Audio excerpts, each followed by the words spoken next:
Hi friends, welcome to SVR academy for APPSC groups. So ఈరోజు మనం group 2 లక్ష్య సాధనలో అత్యంత కీలక పాత్ర వహించేటటువంటిది పేపర్ 2లో 150 మార్కుల్లో ఒక భాగమైనటువంటి ఆంధ్రప్రదేశ్ సామాజిక సాంస్కృతిక చరిత్ర. So social and cultural history of Andhra Pradesh. So AP history part యొక్క ఇంపార్టెన్స్ ఏంటి, దాని యొక్క సిలబస్ ఏంటి, అది ఎగ్జామినేషన్లో ఎన్ని చాప్టర్స్ ఉన్నాయి, ఏ చాప్టర్ నుంచి ఎన్ని మార్కులకు వస్తున్నాయి, విశ్లేషణపూర్వకంగా తెలుసుకునేటువంటి ప్రయత్నం చేద్దాం.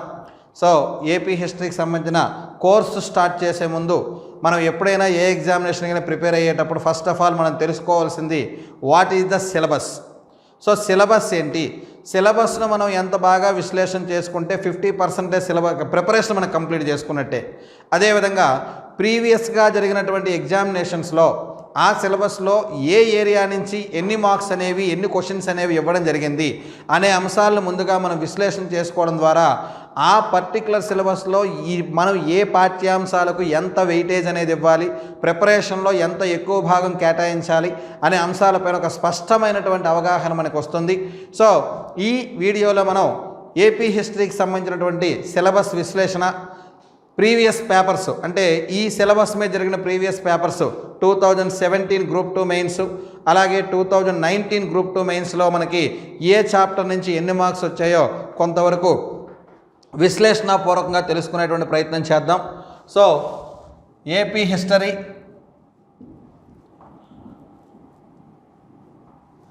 గ్రూప్ 2లో పేపర్ 2లో మనకి 75 మార్క్స్కి అలాట్ చేయడం జరిగింది. ఏపీ హిస్టరీని గ్రూప్ 2లో పేపర్ 1 మొత్తం మనకి జనరల్ స్టడీస్ 150 మార్కులు, పేపర్ 2లో 75 marks AP history and 75 marks ఏమో ఇండియన్ పాలిటీ. అలాగే పేపర్ 3కి వచ్చేటప్పటికి Indian economy and AP economy మనకి 150 మార్క్స్కి ఇవ్వడం జరుగుతుంది.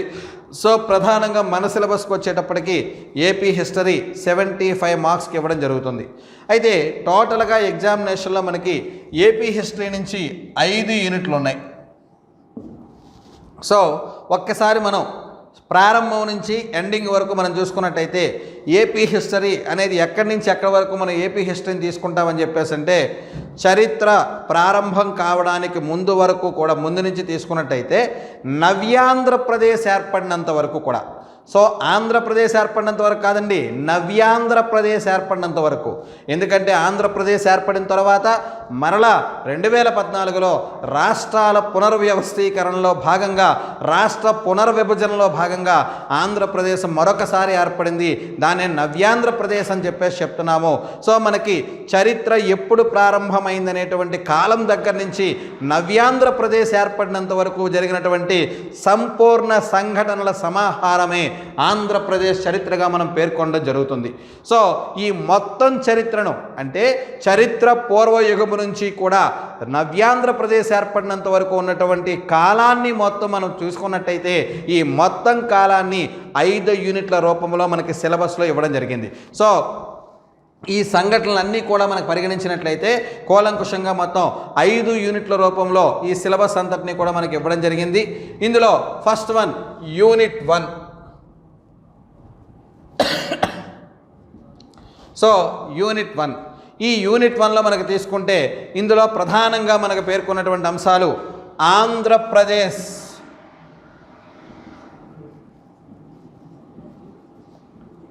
భౌగోళిక లక్షణాలు, చరిత్ర సంస్కృతిపై వాటి ప్రభావం.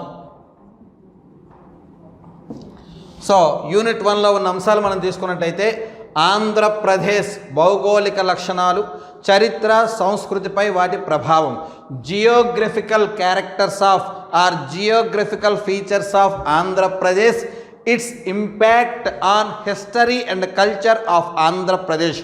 సో యూనిట్ 1లో ఫస్ట్ టాపిక్ మనం ఆంధ్రప్రదేశ్ భౌగోళిక లక్షణాలు, అదేవిధంగా చరిత్ర సంస్కృతి పైన వాటి యొక్క ప్రభావం, geographical characters or geographical features of Andhra Pradesh and its impact on history and culture of Andhra Pradesh అని చెప్పేసి చెప్తాం. ఇది ఫస్ట్ కాన్సెప్ట్. అలాగే నెక్స్ట్కి వచ్చేటప్పటికి చరిత్ర పూర్వ యుగం. So pre historic period. So ఈ ఫస్ట్ టాపిక్లో మనం ఆంధ్రప్రదేశ్ యొక్క ఏర్పాటు, అదేవిధంగా ఆంధ్రప్రదేశ్ యొక్క ఉనికి, ఆంధ్రప్రదేశ్ యొక్క వైశాల్యము, ఆంధ్రప్రదేశ్లో ఉన్న నైసర్గిక స్వరూపాలు, ఆంధ్రప్రదేశ్ యొక్క నదీ వ్యవస్థ, ఆంధ్రప్రదేశ్ యొక్క గుహ వ్యవస్థ, ఆంధ్రప్రదేశ్ యొక్క ముఖ్యమైన ప్రదేశాలు మొదలైనటువంటి అన్ని అంశాలను కూడా ఈ ఫస్ట్ టాపిక్లో మనం నేర్చుకోవడం జరుగుతుంది. అలాగే సెకండ్ టాపిక్ వచ్చేటప్పటికి ఇందులో చరిత్ర పూర్వయుగము, ప్రీ హిస్టారిక్ పీరియడ్ అని చెప్పేసి చెప్తాం. సో ఈ చరిత్ర పూర్వయుగం అనేటువంటి అంశంలో మనం తీసుకున్నట్టయితే అసలు ఆంధ్రప్రదేశ్ యొక్క చరిత్ర అనేది ఏ విధంగా ప్రారంభమైంది, ప్రాచీన శిలాయుగము, మధ్య శిలాయుగము, నవీన శిలాయుగము, అక్కడి నుంచి మొత్తం హిస్టారికల్ పీరియడ్ అంతటినీ కూడా మనకి చరిత్ర అనేది ఏ విధంగా విభజించడం జరిగిందనే అంశాలన్నీ కూడా ఇందులో మనం డిస్కస్ చేయడం జరుగుతుంది. సో ఇందులోనే మనకి ఆంధ్రప్రదేశ్ చరిత్రకు సంబంధించిన చారిత్రక ఆధారాలు అనేవి ఏ విధంగా లభ్యమయ్యాయి అనే అంశాన్ని, ఆంధ్ర భాష, ఆంధ్ర జాతి, ఆంధ్ర దేశము మొదలైనటువంటి అన్నిటి అంశాల గురించి ఇందులో స్పష్టంగా మనం నేర్చుకోవడం జరుగుతుంది. సో దీన్ని ఏమని చెప్తామంటే second topic prehistoric period, చరిత్ర పూర్వయుగము అని చెప్పేసి చెప్తాం. సో ఆ తర్వాత నెక్స్ట్ టాపిక్ ఇందులో శాతవాహనాస్. సో శాతవాహనులు, socio economic cultural conditions of the Satavahanas. So శాతవాహనుల యొక్క సామాజిక, ఆర్థిక, సాంస్కృతిక అంశాలన్నింటినీ కూడా శాతవాహనులకు సంబంధించి మొత్తం అన్నీ కూడా నేర్చుకుంటాం. సో శాతవాహన సామ్రాజ్య స్థాపన, శాతవాహనుల యొక్క రాజకీయ పరిపాలన, శాతవాహనుల కాలం నాటి సాంఘిక పరిస్థితులు, ఆర్థిక పరిస్థితులు, మత పరిస్థితులు, వాస్తు శిల్పకళలు, సాహిత్యము, ఇలా శాతవాహనులకు సంబంధించినటువంటి సమగ్రమైన అంశాలన్నీ కూడా ఈ టాపిక్లో మనం నేర్చుకోవడం జరుగుతుంది. సో నెక్స్ట్ టాపిక్ వచ్చేటప్పటికి ఇక్ష్వాకులు. సో శాతవాహన సామ్రాజ్య పతనమైన తర్వాత ఆవిర్భవం వచ్చినటువంటి రాజ్యం ఏదని చెప్పేసి అంటే ఇక్ష్వాక సామ్రాజ్యం అని చెప్పేసి చెప్తాం. సో ఈ ఇక్ష్వాక సామ్రాజ్యం యొక్క రాజకీయ చరిత్ర, ఎంతమంది చక్రవర్తులు పరిపాలించారు, ఎవరెవరి కాలంలో జరిగిన ముఖ్యమైన సంఘటనలు ఏంటి, అదేవిధంగా ఆ కాలం యొక్క సాంఘిక, ఆర్థిక, మత, సామాజిక పరిస్థితులు, సాంస్కృతిక పరిస్థితులు, వాస్తు శిల్పకళలు, సాహిత్యపరమైన అంశాలన్నింటినీ కూడా ఇవన్నీ కూడా ఇక్ష్వాకులకు సంబంధించి నేర్చుకోవడం జరుగుతుంది. తరువాత శాతవాహన అనంతర యుగం, later Satavahana period. So Satavahana అనంతర యుగం అని చెప్పేసి చెప్తాం. సో ఇక్ష్వాక సామ్రాజ్య పతనం తర్వాత ఆంధ్ర ప్రాంతాన్ని చిన్న చిన్న భాగాలుగా అనేక మంది వ్యక్తులు పరిపాలించడం, అనేక రాజవంశాలు పరిపాలించడం జరిగింది. ప్రాచీన పల్లవులు, బృహత్ పలాయనులు, రణదుర్జయులు, విష్ణుకుండినులు, ఆనంద గోత్రికులు, ఇలాంటి చిన్న చిన్న రాజవంశాలు అనేకమైనవి ఆంధ్ర ప్రాంతాన్ని పరిపాలించాయి. సో వీటి గురించి కూడా ఒక్కసారిగా బ్రీఫ్గా మనం నేర్చుకోవడం జరుగుతుంది. So later Satavahana period, Satavahana అనంతర యుగము అని చెప్పేసి చెప్తాం. సో నెక్స్ట్ టాపిక్ వేంగి తూర్పు చాళుక్యులు. సో తూర్పు చాళుక్యులు, ఈస్టర్న్ చాళుక్యాస్ ఆర్ వేంగి చాళుక్యాస్ అని చెప్పేసి చెప్తాం. సో తూర్పు చాళుక్యులు, ఈస్టర్న్ చాళుక్యాస్ ఆర్ వేంగి చాళుక్యాస్ అని చెప్పేసి చెప్తాం. సో బాదామి చాళుక్య సామ్రాజ్యం స్థాపించిన తర్వాత క్రీస్తు శకం 6వ శతాబ్దంలో బాదామి చాళుక్య సామ్రాజ్యం స్థాపించిన తర్వాత బాదామి చాళుక్య రాజుల్లో అత్యంత గొప్పవాడైనటువంటి 2వ పులకేశి తన సామ్రాజ్యాన్ని ఆంధ్ర ప్రాంతం వైపుగా విస్తరించాలనే ఉద్దేశంతో రణదుర్జయులని, అదేవిధంగా విష్ణుకుండినుల్ని ఓడించి ఆంధ్ర ప్రాంతంలో ఒక బలమైన సామ్రాజ్యాన్ని స్థాపించాడు. క్రీస్తు శకం 7వ శతాబ్దంలో అని చెప్పేసి చెప్తాము. అదే తూర్పు చాళుక్య రాజ్యము లేదా వేంగి చాళుక్య రాజ్యం అని చెప్పేసి చెప్తాం. సో ఈ తూర్పు చాళుక్యులు లేదా వేంగి చాళుక్యుల యొక్క రాజకీయ చరిత్ర, వీళ్ళ యొక్క సాంఘిక చరిత్ర, వీళ్ళ యొక్క ఆర్థిక చరిత్ర, వీళ్ళ యొక్క మత పరిస్థితులు, వీళ్ళ యొక్క సాహిత్యపరమైన అంశాలు, సాంస్కృతిక పరమైన అంశాలు, socio conditions, economical conditions, religious conditions, cultural conditions, literal conditions, ఇవన్నీ కూడా ఈ టాపిక్లో మనం డిస్కస్ చేయడం జరుగుతుంది. So this was the brief analysis of the unit 1 in the AP history syllabus. So AP history సిలబస్లో ఇది ఫస్ట్ టాపిక్ అని చెప్పేసి చెప్తాం. It is a very very very very important weightage topic. ఈ టాపిక్ నుంచి 2017 group 2లో 22 questions అనేవి రావడం జరిగింది. అవుట్ ఆఫ్ 75 22 క్వశ్చన్స్ అనేవి ఈ ఫస్ట్ యూనిట్ నుంచే ఇవ్వడం జరిగింది. అలాగే 2019కి వచ్చేటప్పటికి దీని నుంచి 21 క్వశ్చన్స్ అనేవి ఇవ్వడం జరిగింది. సో ఈ గ్రూప్ 2లో మనకి వెరీ వెరీ ఇంపార్టెంట్ ఏరియాలో ఏపీ హిస్టరీకి వచ్చేటప్పటికి ఫస్ట్ టాపిక్లో ఉండేటువంటి మెయిన్ సబ్ కాన్సెప్ట్స్ ఇవి. దీంట్లోంచి 2017లోనేమో 22 క్వశ్చన్స్, 2019లోనేమో 21 క్వశ్చన్స్ అనేవి ఇవ్వడం జరిగిందని చెప్పేసి చెప్పుకున్నాం. So this was the brief analysis of the unit 1 and next one unit 2.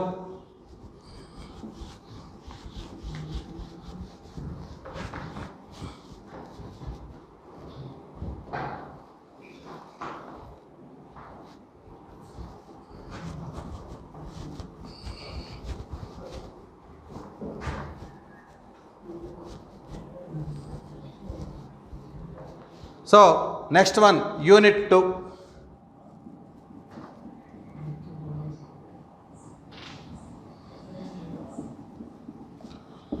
So AP హిస్టరీలో మనం యూనిట్ 2 కానీ తీసుకున్నట్టయితే, so what are the socio economic religious cultural conditions of Andhra Pradesh between the period 11th to 16th century.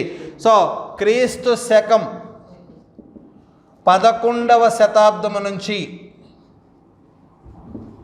16వ శతాబ్దం వరకు. So క్రీస్తు శకం 11వ శతాబ్దం నుంచి 16వ శతాబ్దం మధ్యకాలంలో socio cultural religious conditions of Andhra Pradesh. So ఈ మధ్యకాలంలో ఆంధ్రప్రదేశ్ యొక్క సామాజిక, సాంఘిక, సాంస్కృతిక పరిస్థితులు.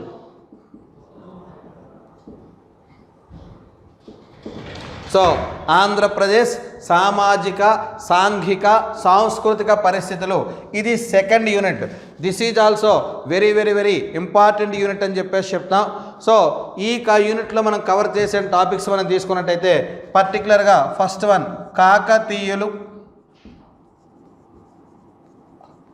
సో ఓరుగల్లు రాజధానిగా కాకతీయ సామ్రాజ్యం అనేది క్రీస్తు శకం 11వ శతాబ్దంలో ప్రారంభమైందని చెప్పేసి చెప్తాం. కాకతీయాస్, అదేవిధంగా లేటర్ కాకతీయ పీరియడ్, కాకతీయ అనంతర యుగం. సో కాకతీయ అనంతర యుగం, ఈ కాకతీయ అనంతర యుగంలో ప్రధానంగా మనం తీసుకున్నట్టయితే మనకి 1323లో జునాఖాన్, మహమ్మద్ బిన్ తుగ్లక్, జునాఖాన్గా పిలువబడేటువంటి మహమ్మద్ బిన్ తుగ్లక్ చేతిలో కాకతీయుల చివరి చక్రవర్తి అయినటువంటి ప్రతాపరుద్ర II, రెండవ ప్రతాపరుద్రుడు హతమైన తర్వాత, సో జునాఖాను రెండవ ప్రతాపరుద్రుడిని ఓడించి అతన్ని బందీగా తీసుకెళ్తూ ఉండగా అతడు మార్గమధ్యంలో నదిలో దూకి మరణించడం జరిగింది. అక్కడితో కాకతీయ సామ్రాజ్యం అనేది అంతమైపోయింది. అయితే కాకతీయ సామ్రాజ్య పతనం తర్వాత కాకతీయ సామ్రాజ్యంలో సేనాధిపతులుగా ఉన్నటువంటి కొంతమంది కుల సంఘాల నాయకులు వేరువేరు ప్రాంతాల్లో స్వతంత్ర రాజ్యాలు స్థాపించుకున్నారు. అందులో ప్రధానంగా కమ్మ నాయకులు, వెలమ నాయకులు, రెడ్డి నాయకులు. ఇందులో కమ్మ నాయకులు, వెలమ నాయకులు తెలంగాణ ప్రాంతంలో స్థిరపడగా రెడ్డి రాజులు ఆంధ్ర ప్రాంతంలో స్థిరపడడం జరిగింది. సో ఇందులో ప్రధానంగా మనం నేర్చుకోవాల్సింది రెడ్డి రాజులు అని చెప్పేసి చెప్తాం. అలాగే దీని తర్వాత very very important topic Vijayanagara సామ్రాజ్యం. సో విజయనగర్ ఎంపైర్ 1336లో హరిహర రాయలు, బుక్కరాయల చేత విజయనగర సామ్రాజ్యం స్థాపించబడింది.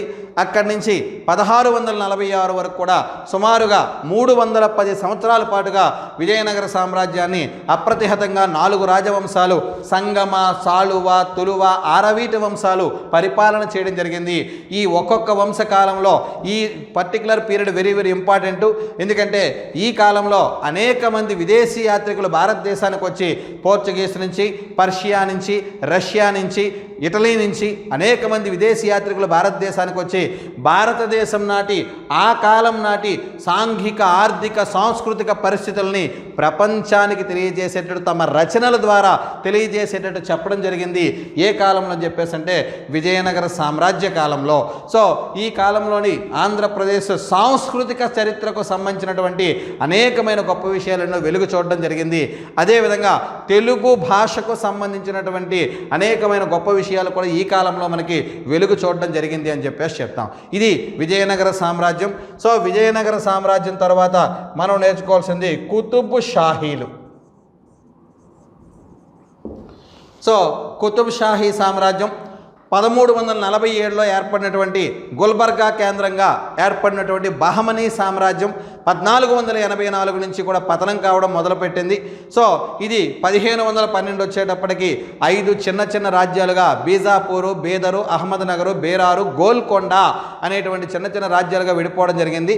1512లో గోల్కొండ కేంద్రంగా స్థాపించబడినదే కుతుబ్ షాహీ సామ్రాజ్యం అని చెప్పేసి చెప్తాం.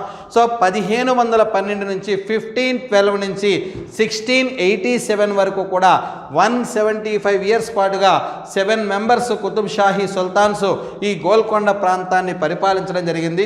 సో ఈ కాలంలో జరిగినటువంటి సాంఘిక, ఆర్థిక, సాంస్కృతిక, మత పరిస్థితులన్నీ కూడా మనం కూలంకుషంగా ఈ పాఠ్యాంశంలో మనం నేర్చుకోవడం జరుగుతుంది. సో ఈ డియర్ ఫ్రెండ్స్, ఇది సెకండ్ యూనిట్కి సంబంధించినటువంటి సమగ్రమైనటువంటి విశ్లేషణ.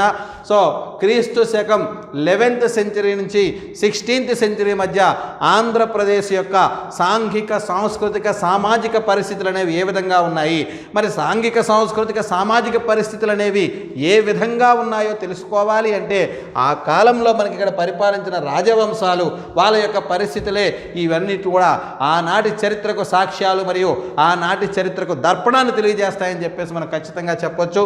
ఇది ఒక వెరీ వెరీ ఇంపార్టెంట్ ఏరియా. దీని నుంచి 2017లో సో ఈ సెకండ్ యూనిట్ నుంచి 2017లో 13 మార్క్స్ అనేవి రావడం జరిగింది. బట్ ఇదే యూనిట్ నుంచి 2019లో 25 మార్క్స్ అనేవి రావడం జరిగింది. సో అంటే ఆల్మోస్ట్ సిలబస్లో 1/3 పార్ట్ ఒక్క ఈ సెకండ్ యూనిట్ నుంచే ఇచ్చాడు. సో 2017లో 13 క్వశ్చన్స్ మాత్రమే ఈ సెకండ్ యూనిట్ నుంచి ఇచ్చాడు. బట్ 2019కి వచ్చేటప్పటికి ఈ టోటల్ కాన్సెప్ట్ నుంచి 25 మార్క్స్ అనేది సెకండ్ యూనిట్ నుంచి మనకి ఇవ్వడం జరిగింది. సో ఇది సెకండ్ యూనిట్కి సంబంధించినటువంటి విశ్లేషణ. అలాగే థర్డ్ యూనిట్.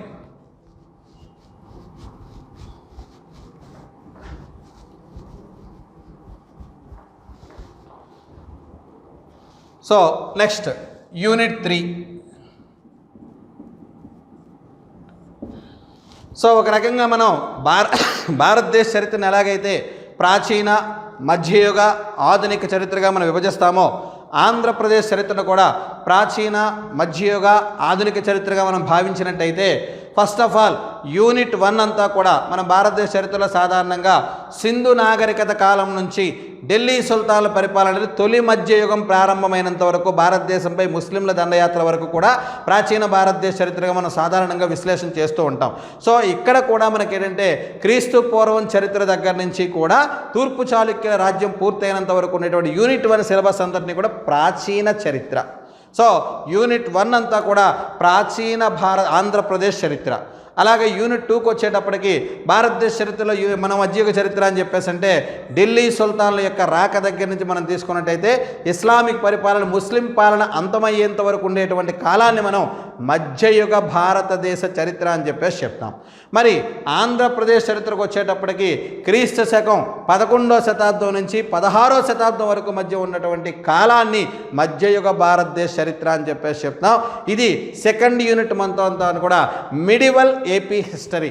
సో యూనిట్ 1 ఏమో ancient AP history and unit 2 ఏమో మిడివల్ ఏపీ హిస్టరీ అని చెప్పేసి చెప్తాం.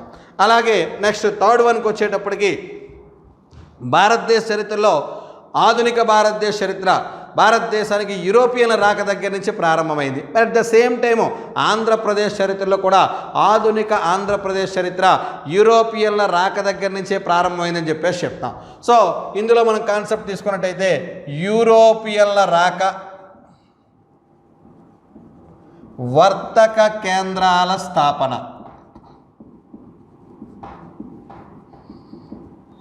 So advent of Europeans and establishment of the trade centres అని చెప్పేసి చెప్తాం.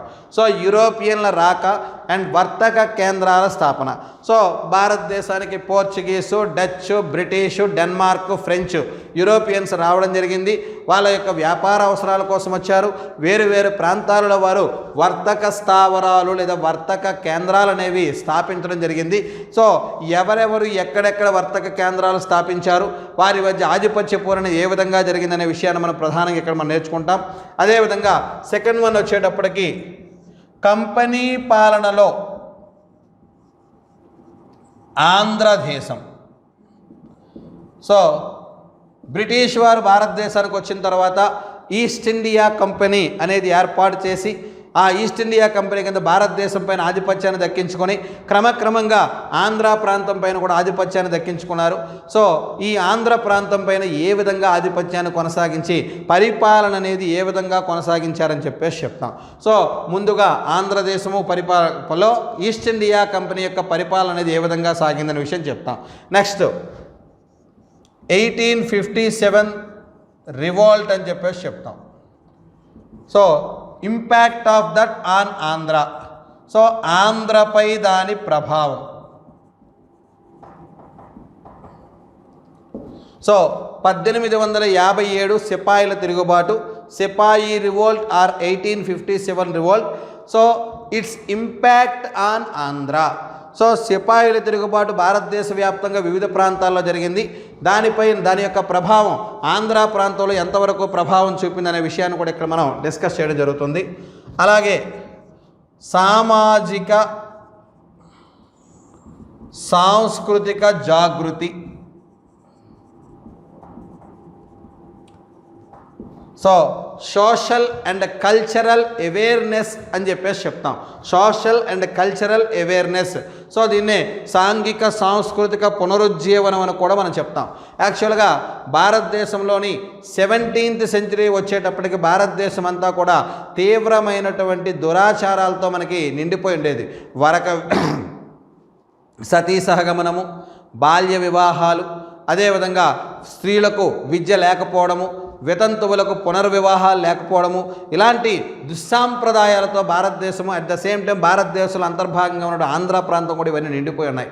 సో ఇలాంటి మూఢ విశ్వాసాలు దురాచారాలతో నిండిపోయిన భారత సమాజంలో చైతన్యం తీసుకొచ్చేందుకు కొంతమంది ప్రముఖులు నడుం బిగించడం జరిగింది.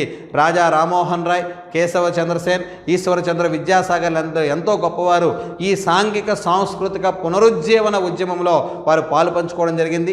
ఇది క్రమంగా ఆంధ్ర ప్రాంతం వైపు కూడా విస్తరించడం జరిగింది. సో అదే అంశాలపైన ఆంధ్ర ప్రాంతంలో ఎవరెవరు ఏ విధంగా పోరాటం చేశారు, ప్రజల్లో ఏ విధంగా చైతన్యం తీసుకొచ్చారనే అంశం పైన ఈ మొత్తం టాపిక్లో మనం నేర్చుకోవడం జరుగుతుంది. అలాగే జస్టిస్ పార్టీ ఏర్పాటు,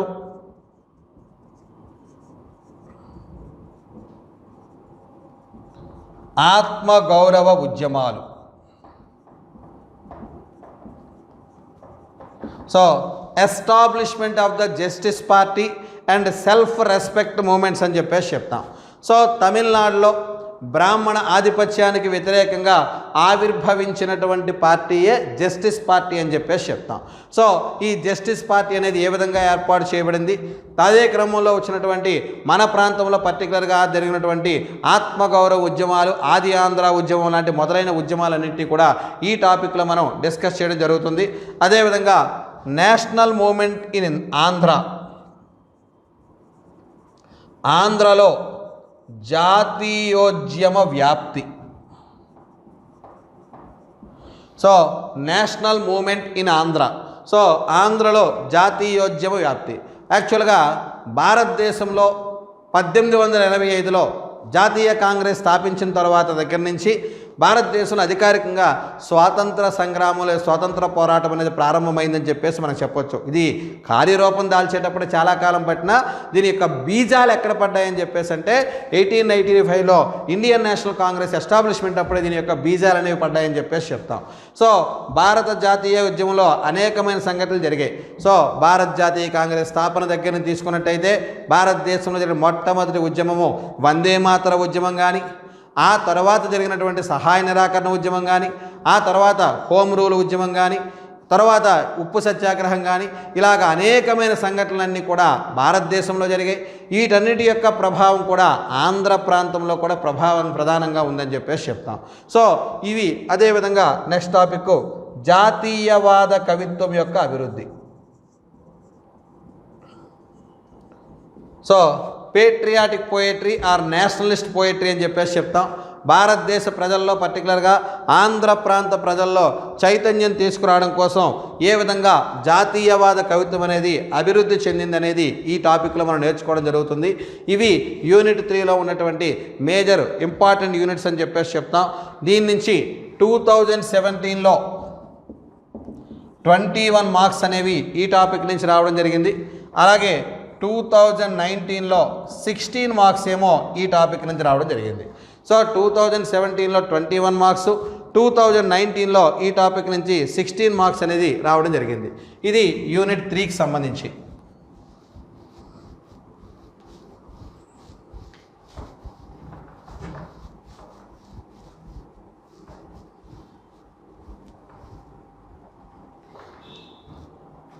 so next unit 4.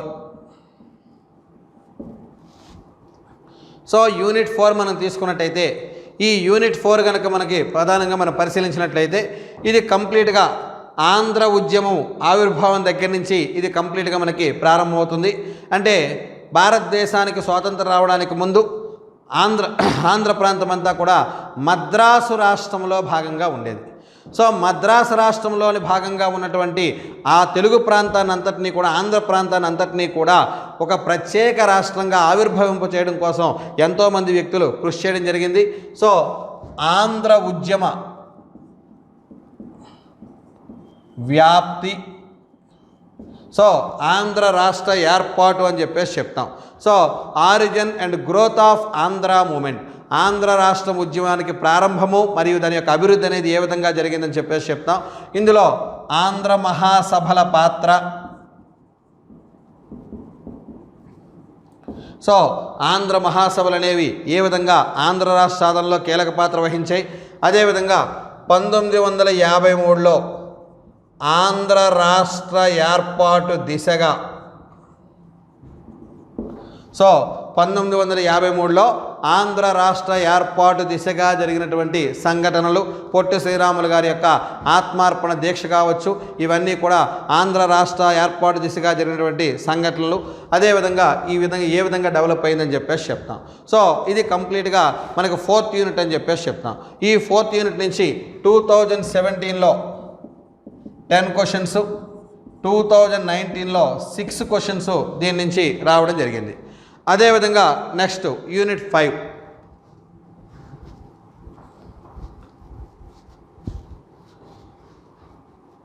So last unit 5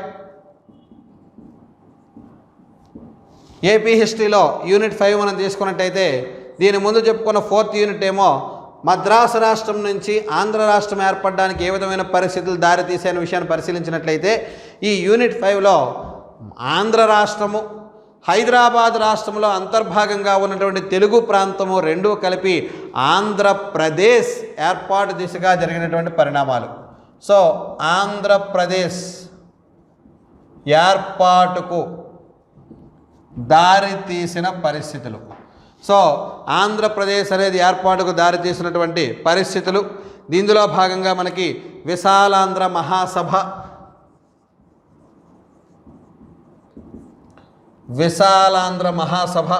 so 1950లో మరియు 1954లో జరిగినటువంటి విశాలాంధ్ర మహాసభలు అనేవి ఏ విధంగా దీనికి సపోర్ట్ అనేది ఇవ్వడం జరిగిందనే విషయాన్ని, అదేవిధంగా ఎస్ఆర్సి స్టేట్ రీఆర్గనైజేషన్ కమిషన్ అనేది ఆంధ్రప్రదేశ్ ఏర్పాటుకి ఏ విధంగా సపోర్ట్ చేసింది. అంతేకాకుండా ఇక్కడ మనం ప్రధానంగా తీసుకున్నట్టయితే ఆంధ్రప్రదేశ్ ఏర్పాటులో కీలక పాత్ర వహించినటువంటి పెద్ద మనుషుల ఒప్పందము, జెంటిల్మ్యాన్ అగ్రిమెంట్, అదేవిధంగా ఆంధ్రప్రదేశ్ ఏర్పాటు ఏ విధంగా జరిగింది, అదేవిధంగా 1956 నవంబర్ 1 నుంచి కూడా 2014 జూన్ 2న మరల ఆంధ్రప్రదేశ్ రాష్ట్రము పునర్విభజన జరిగినంత వరకు కూడా దారితీసిన పరిస్థితులన్నీ కూడా ఈ యూనిట్ 5లో మనం డిస్కస్ చేయడం జరుగుతుంది. సో ఇందులో మనం ప్రధానంగా ఈ యూనిట్ని మనం తీసుకున్నట్టయితే మొత్తం టోటల్ ఆఫ్టర్ ఆంధ్రప్రదేశ్ ఫార్మేషన్ తర్వాత జరిగిన సంఘటనలన్నీ ఇందులో మనం డిస్కస్ చేస్తాం. సో ఈ యూనిట్ నుంచి 2017లో 9 క్వశ్చన్స్, 2019లో 7 క్వశ్చన్స్ మనకి ఈ యూనిట్ నుంచి గ్రూప్ 2 ఎగ్జామినేషన్లో మనకి రావడం జరిగిందని చెప్పేసి చెప్తాం. ఇది ఫ్రెండ్స్ కంప్లీట్గా ఏపీ హిస్టరీ సిలబస్ మీద ఒక ఓవర్ వ్యూ అని చెప్పేసి మనం చెప్పుకోవచ్చు. సో మనం ముందుగా ఇందాక చెప్పుకున్నట్టుగా ఏదైనా ఒక కోర్స్ నేర్చుకునే ముందు, ఒక సబ్జెక్ట్ నేర్చుకునే ముందు ఫస్ట్ ఆఫ్ ఆల్ మనం చేయాల్సింది ఆ సబ్జెక్టులో ఉండేటువంటి టాపిక్స్ ఏంటి, వాటిని ఏ పరిధిలో మనం నేర్చుకోవాలనే అంశాన్ని మనం నేర్చుకోవాలి. జస్ట్ మనం ఓన్లీ టాపిక్స్ పేర్లు నేర్చుకున్నాం. అలాగే ప్రతి లెసన్ నుంచి కూడా ఎన్ని మార్క్స్ అనేవి మనకి ప్రీవియస్ ఎగ్జామినేషన్స్లో ఇవ్వడం జరిగింది మీరు చూశారు. Unit 1, unit 2, unit 3 more weightage. ఆ 3 యూనిట్ల నుంచి సుమారుగా 60 మార్కులు, అప్రాక్సిమేట్గా 55 నుంచి 60 మార్కులు అనేవి రావడం జరుగుతుంది. సో చాలా డెప్త్గా ఈ యూనిట్స్ని మనం నేర్చుకోవాల్సిన అవసరం ఉంది.